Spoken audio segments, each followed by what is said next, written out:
Okay guys, so this time naman, yung kanina, and this time M naman, letter M. Okay, M. M for ano ba? Manok. Okay, M. Okay, so letter M. So, ano bang gamit ng M? Yung M naman guys, kung ang N is for snapping, ang M naman is para i-adjust natin yung mga minor na mga errors. Okay, so try natin kung naaalala nyo kung sa N is nag-highlight dito ng yellow. Sa M guys, same lang din. Mag-highlight din siya ng yellow.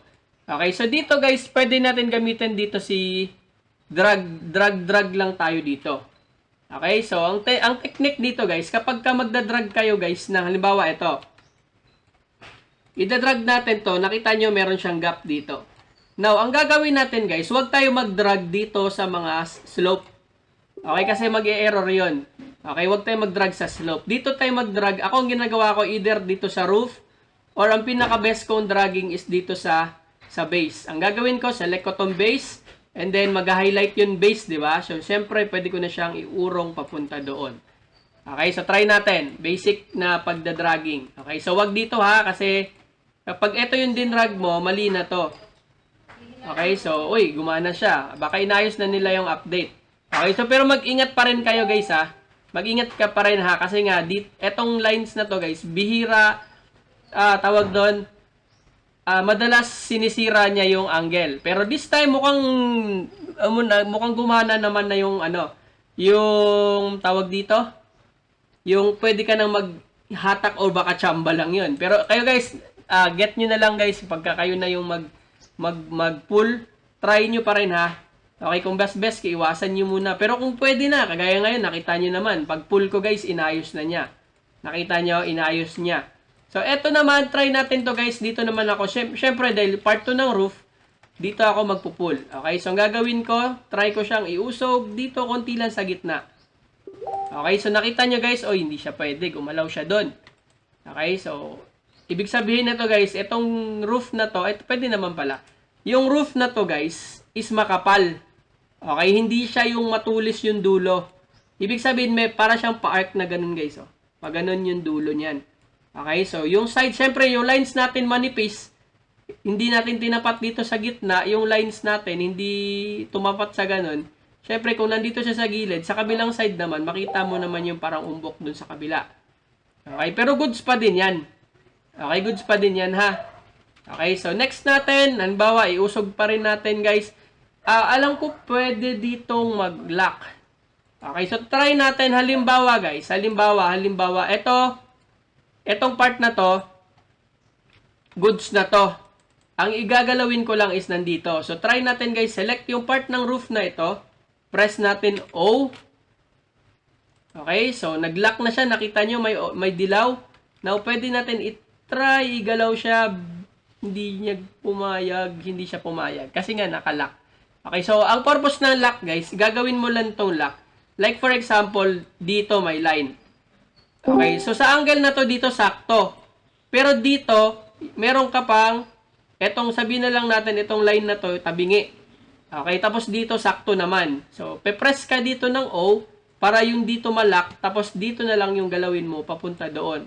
Para uusog siya ng lines, papuntang ganito. Okay, so ganun ang purpose ng M. Okay, para iusog-usog nyo lang yung mga lines na kailangan nyo iusog. Di ko sure kung pwede ano pa bang ano tawag doon? Di ko sure kung pwede dito si Y. Hindi ko pa nasubukan na. Wait lang guys ha. Press natin si M. Try ko dito guys Y. Meron bang Y dito? Wala si Y. Okay, walang Y dito. So, ang tools lang na nandito guys, na pwede nating i-move i-apply is yung, teka lang, move point is M. Try natin kung meron pa siya ibang mga shortcut. Set constraint, N. So, pwede ka dito mag-N. Interchangeable yung N tsaka M. Ibig sabihin, pwede tayo mag-swap-swap. Okay, so select lang ang nandito at tsaka swap, Okay, so wala nang iba guys. Wala siyang ibang tools, kundi yun lang. Yung pwede lang natin siyang i-move. Okay, so select lang natin to. Pwedeng dito, ganyan. Ayan. Para mag-match siya doon. Or kung dito, halimbawa dito guys, isakto naman press ako dito, select ko tong point na to, press ako ng O para hindi siya gumalaw. Ito din, pwede ka maggawa ng maraming point para hindi siya gumalaw. Ito din, pero ingat ka pag sobrang dami, wala nang gagalaw dyan. Okay, pag sobrang dami na ng ginawa mong lock, hindi na yan siya gagalaw. Okay, so nahirapan siya guys, nag-isip siya, ano bang pinaggagawa nito? Ano bang gusto niyang gawin sa buhay? Bakit gusto niyang galawin tapos ayaw niyang ipagalaw? Ano ba talaga? So may ganun tendency guys. Ayan, sabi na nga ba eh. Ayan, so may lamok. Okay, so ganun lang yung M guys Ayan, kasi nga nilock ko yung mga edge. Hindi na niya magalaw. Pwede siguro konti lang. Pag-isipan niyo na lang guys kung saan kayo maglalak Okay, so ganun guys. Ganun lang M. Usog-usog lang talaga yung purpose ng M. Okay, so yun lang naman yun. Kasi pag nag-M mode ka, pwede ka mag-usog ng ganun. Ayan, usog-usog mo lang hanggang sa makuha mo yung gusto mong angle.